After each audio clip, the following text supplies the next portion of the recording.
What can a letter that's 2,000 years old really teach us about motivation? Well, as it turns out, a ton. Today, we're going to dive into a real masterclass in persuasion, and it comes from this super high-stakes moment way back in the ancient world. I mean, think about it. How do you motivate someone without coming across as pushy? We all face this, right? Whether you're a leader, a parent, a friend, you need someone to follow through on a promise, but you just don't want to be that person who strong-arms them. Well, the Apostle Paul, he faced this exact same problem, and his solution, honestly, it's brilliant.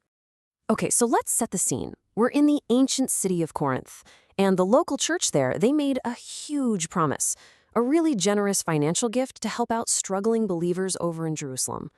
The only problem, that promise is now totally falling apart. So check out this timeline. A year ago, the Corinthians were all in, super fired up about this. But you know how it goes with long-term projects? The energy just kind of fizzled out. And here's where it gets really tricky. The real problem is that Paul had already gone and bragged about them. He used their initial excitement as this shining example to motivate a whole other church, the Macedonians. So you see, this is the crucial part. It's not really just about the money anymore. Paul's own credibility is totally on the line here. I mean, can you imagine if he shows up with some of those Macedonians and the Corinthians are just not ready? He's going to look like a total fool. And for the Corinthians, their public honor is at stake. The stakes here are just incredibly high. Okay, so how on earth does Paul get out of this mess? Well, he starts with this incredibly subtle but really powerful rhetorical move. He basically gives them a reminder by saying he doesn't need to give them a reminder. It's genius. Yeah, this technique actually has a name. It's called a paralysis. And it's this super clever way of drawing attention to something by claiming you're just going to skip right over it.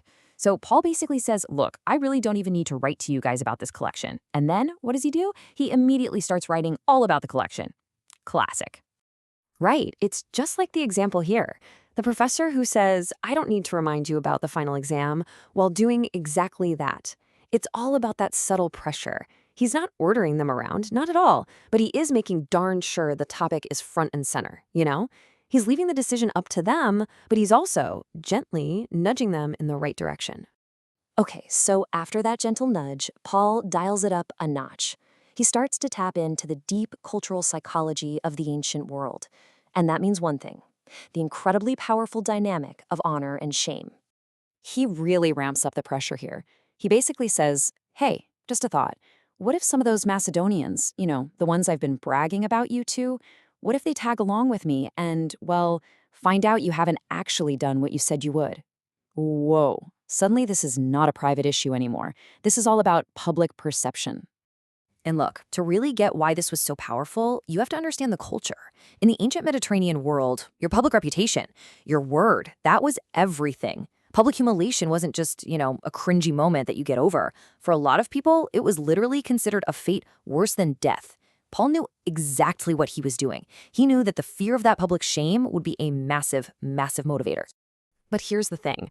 Paul is too smart to just rely on pressure tactics. So now he does something brilliant. He completely reframes the entire act of giving by bringing up a timeless principle from farming.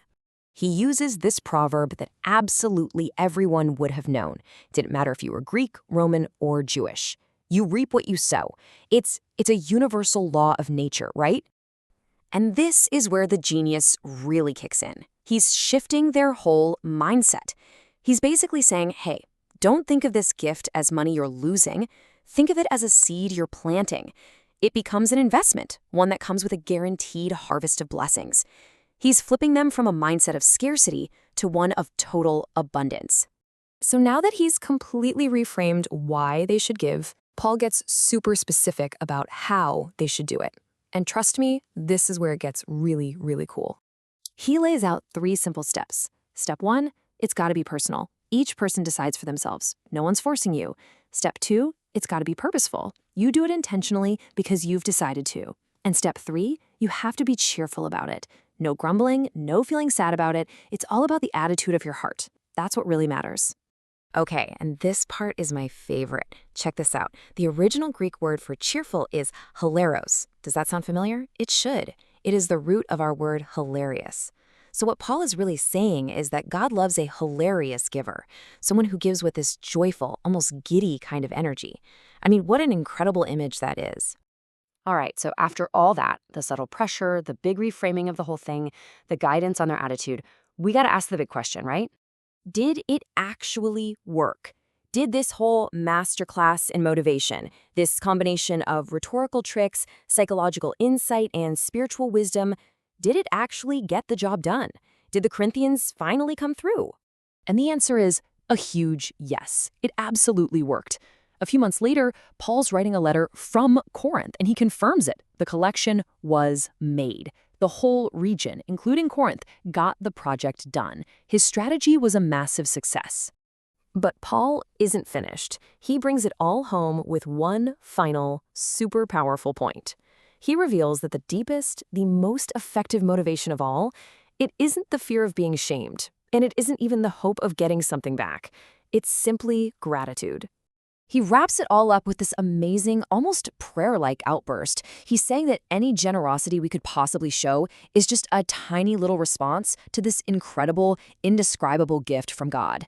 So in the end, giving isn't a chore. It becomes an act of worship. And it's all motivated by just realizing what we've already been given. And that really leaves us with something to think about, doesn't it? In our own lives when we're trying to motivate people. What if we completely shifted our focus? What if the most effective way to motivate isn't about what we want from people, but about reminding them what they've already been given?